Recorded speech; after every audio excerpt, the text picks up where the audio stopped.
Thanks, Mike. It was Championship Saturday across the state as 7 area teams looked to bring a state title back to their schools, including COSBY, who in 2019 lost the Class 6 state softball title 1-0 to South County in 17 innings, which was the second longest game played in VHSL history. This afternoon, the rematch at COSBY. 17 innings was not needed to decide a winner. Top of the first, no score for Rachel Britton, who singles to left for a hit. Megan Pastino, around third, will score the game's first run for South County.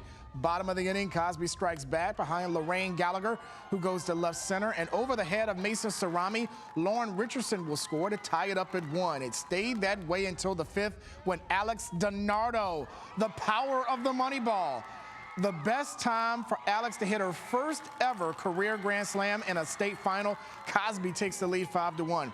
Top 6, South County comes back. They score 2 runs in the inning to cut the lead to 5-3. COSBY gets to run back in the bottom half to make it 6-3, and in the 7th, Taylor Norton slams the door as she gets Taylor Williams looking at strike 3. Her final pitch in a COSBY uniform is a strikeout to win the school's first softball state title in almost 10 years. 6-3 the final over South County.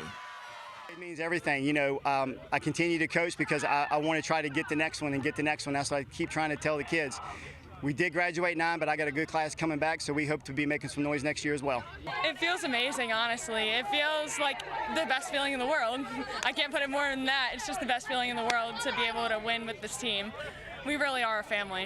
It feels great because we lost our season last year. We had a chance to get that, so I'm definitely glad we could get it our last time and last year. And meanwhile, in the Class 3 softball final, Rustburg scored a run at the top of the 7th to get a 1-0 win over New Kent to win the state title. Still a great season for the Trojans, who finished 14-2 on the season. We'll have highlights of this game on the Feel Good edition tonight at 11. In Class 4 baseball, Hanover and Broad Run met for the state title in Ashburn. Bottom 5, 2-0 Spartans for Adam Chow, who grounds to short. The throw is low to first and gets away. Jake Flicker around third will score to make it 3-0 Broad Run.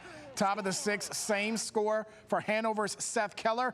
He'll go to the deepest part of the park for a 2-run homer to get Hanover back in the game as they trail 3-2. Top of the 7th, Hanover has a tying run on first, but is caught leaning off of the bag and is picked off to end the game.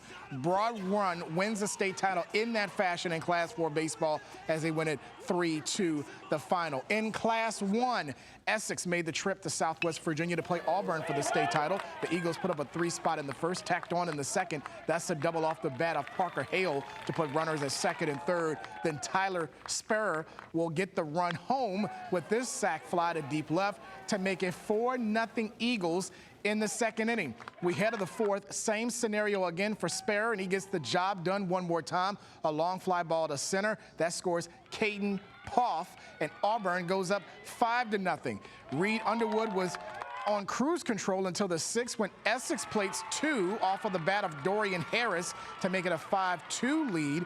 Then more trouble for Auburn in the 7th. The Trojans load the bases, but Hale will come in to slam the door, and the Eagles will lock down the Class 1 state championship with a 5-2 win over Essex. We turn to lacrosse. Douglas Freeman girls hosting Riverdale from Northern Virginia in the Class 5 state final. First half, Freeman's Kerry Niece, the future Duke Blue Devil, goes low corner past the keeper for the goal to tie the match up at 1.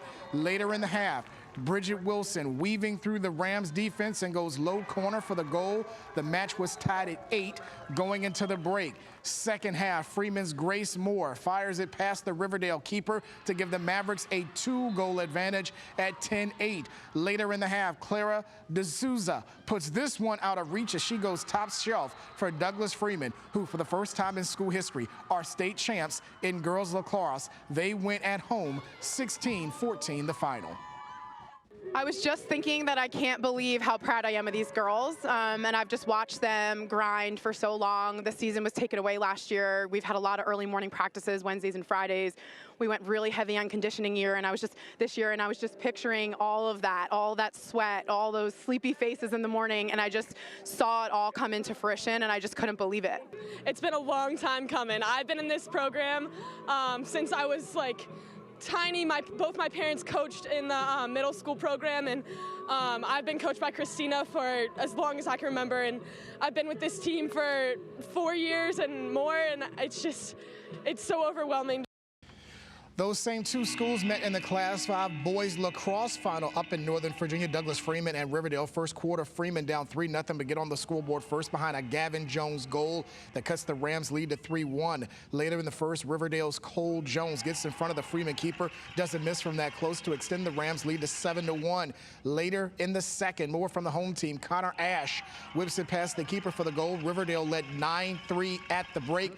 Third quarter, Riverdale on the attack, and Evan Boswell goes top shelf for the goal. Riverdale goes on to win the state championship in Class 5, 22-5 the final.